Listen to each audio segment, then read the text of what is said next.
Good morning, team. Looking at SPY. Today is May 27th. It is Friday, same day expiration. So you guys know what that means. So looking at the SPY, we had an amazing run. But the run did not only start yesterday, the run started when that 180-day crossed, right? So that's why I always say it's always best to look for those long-term swing positions when the RSI is oversold and you get that 180-day crossover leading into that, right? So we're oversold. We got the 180-day crossover on the 20th of May. It's the 27th, and we literally went from 389, and now we're sitting at 406. So it's not magic. We've just been pushing up ever since. But overall, looking at the overall market, we are basically on an ascending pattern going on over here, right? Like a ascending wedge. You can see that very clearly. We're making higher lows and higher highs. But yesterday's high, we made a high of 407, and that's basically looking like a double top area. That's why I have these green dotted lines over here to represent yesterday's high. So that looks like a double top area. RSI basically peaked out as high as basically 78 or even 80 yesterday. The 20-day has actually crossed down. So you guys know what that means.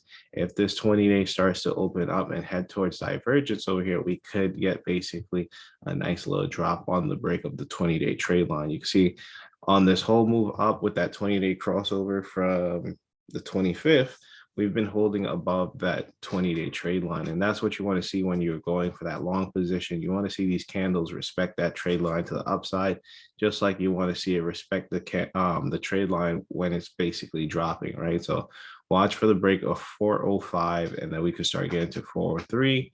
The SMA is really far away over here. SMA sitting at 395. There's more possibility for downside than upside. Not saying we're going to drop all the way back down to 380. I'm just saying, hey, we could basically have a slight pullback, right? Because the RSI is sitting so high. We could maybe even retest 395 with the movement or the range that the RSI has right now. So just keep that in mind. We have been running and we're a little bit more on the overbought side on the 20-day. Dropping down towards the 180-day, you can see very clearly that we're basically overbought here as well too. So definitely want to be cautious, especially as we're approaching the 180-day SMA, which is sitting at 411. So we could basically break out today 407 to 411 and reject that zone. We've been rejecting the SMA for quite a bit. Like you guys know, when we're below that SMA, that's when the stock is more in favor for a bearish trend, right? So we've been basically below this SMA. If you look at it since last month on the 21st, we've been basically below that SMA.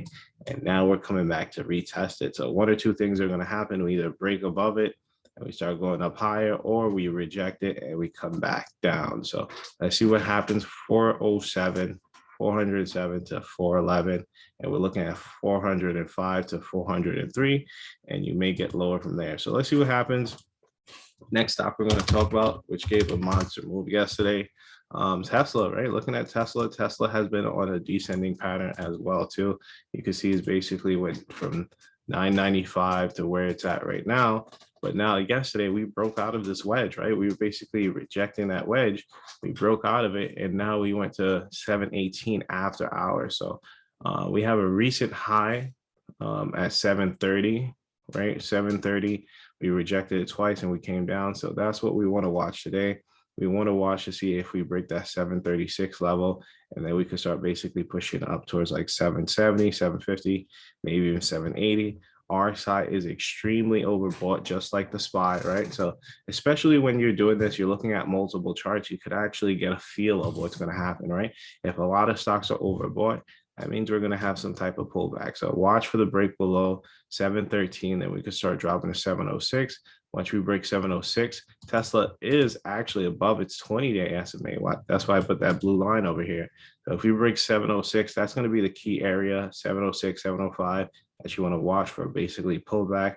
Once we break 705, we start basically coming down to 680 and maybe even 670. So I have my alert set. Tesla is a nice mover. It did make a nice move yesterday. So I want to see what's going to overall happen. Jumping over towards the 180-day over here. 180-day does have a little bit more room to move on Tesla.